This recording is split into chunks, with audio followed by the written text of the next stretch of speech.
Welcome to the Kinder Talk podcast, a place for kindergarten teachers to find support, glean knowledge, and share experiences specific to kinder.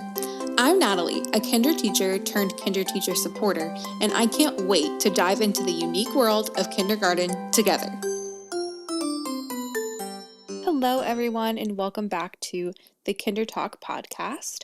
I hope you all are having a wonderful start to your school year, and I hope that things are underway for you and your systems are in place and you are able to start actually teaching. Around this time of year is when me and my co-teacher would start to introduce independent work time for our kinders. And so I wanted to talk through 3 tried and true ways to revolutionize your independent work time for success and that your students will be excited for. In kindergarten, we expect a lot from our 5 and 6-year-olds when it comes to independent work time. And I think that if we can think back to being a child and think through some practices that are a little bit more creative and child-led, then our independent work times are going to look totally different and be way more successful than if we're just expecting our students to sit still in a chair and do their work for 35 minutes. My first tip when it comes to independent learning time in kindergarten would be adding music. Utilizing songs and music is one of my favorite practices in kindergarten, but specific to independent work time, I think that creating a playlist of kid-friendly or classical music for your students to have on in the background while they're working creates a learning space of relaxation where students know when the music is on, that they're working, they're quiet, and they're in their independent time. My co-teacher and I had a playlist that we played every day that had things on it from classical music to old jazz to Stevie Wonder, things that were in the background and chill, but were still able to create a sense of warmness and just a great environment to work in. Having music play in the background also helps set up the expectation that when the music is on, the work is going on. That means that there's no talking, voices are off, and students are working diligently on their work. I love doing this because it really helped me get to know my students, what kind of music they liked. We would poll the classroom and ask them what songs they wanted to hear to put in the playlist. And it was just so fun. It created such a warm environment. Other teachers would walk in and be like, "Ooh, I want to stay in here." And I was like, "Yeah, me too. This is such a great, welcoming, warm environment for our students to work in." So after you've got your music going on, things are going, your students are working, they know their expectations, they're working independently. The next thing that I would add, and take a deep breath with me on this one, would be flexible seating. I was not a believer in this until I saw it actually work in my classroom, and it can definitely work in yours too.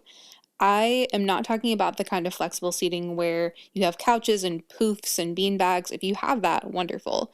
But for my classroom, when we set out for independent work time, the students who were working diligently and following directions would be allowed to pick any spot in the room, whether it was the carpet or their chair pushed in a corner or on the tile floor with a clipboard.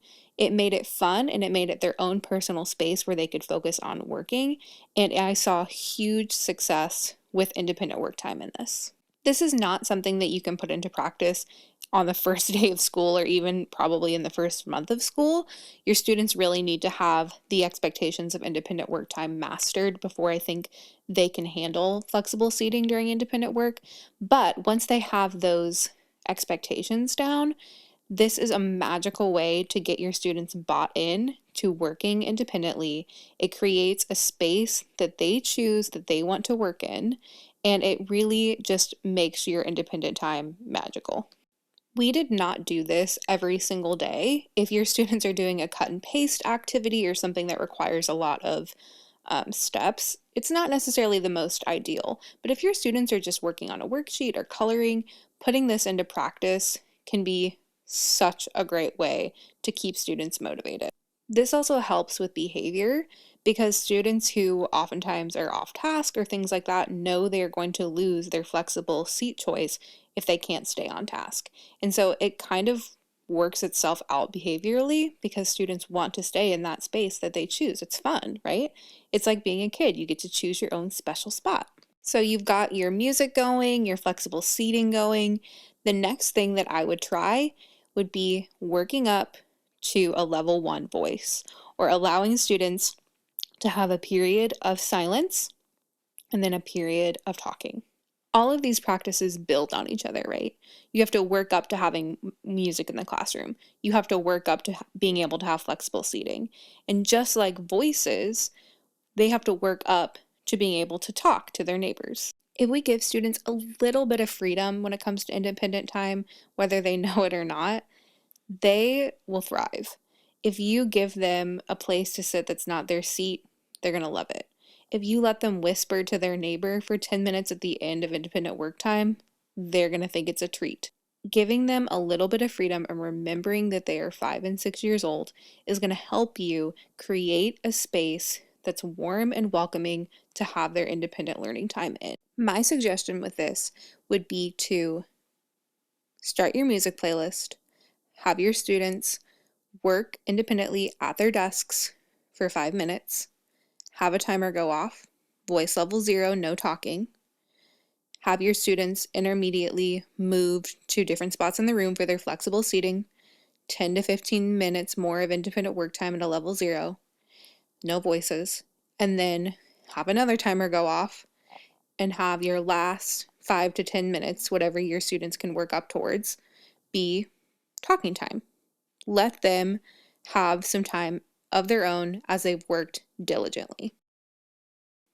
By doing this, you're showing that you trust them and that you can give them some freedom to work in a way that's best for them. It also really helps with your classroom community, which I love. Is this going to work every day? Absolutely not. Like I've said before, they're 5 and 6 years old. Things will probably go wrong a couple times. But knowing that this is pretty much your standard practice is going to add some excitement into independent work time where they're not just sitting at their seat, bored, not able to move. It's going to allow them to be a little bit more flexible and to act like their kids. An important thing to remember when it comes to independent work time is that it is not going to be perfect. And so I think that that is why loosening the reins a little bit on independent work time will help you be more successful, because you're not expecting perfection out of your students. You're expecting them to do their work and be diligent, but also to be kids. I think that's a key thing to remember here. I would love to know if you are already doing any of these practices in your classroom, maybe just 1 or 2, or maybe all 3. And I would love to know how they work in your classroom and what you find most successful. If you have any other tips or tricks that you like to use during independent work time in kindergarten, please put them in our comments. I would love to create a community where we are sharing ideas and sharing things that work for us and things that might not. Make sure to check out all of the kindergarten resources we have for back to school on twinkl.com. Unlimited resources for $5 a month. You can't beat it, and you only have to look in one place. Thank you for listening to Kinder Talk. Make sure to join us next time for more tips and tricks specific to kindergarten. This podcast is proudly produced by Twinkl. However, please bear in mind that the views and opinions expressed are those of individuals and may not represent those of Twinkl.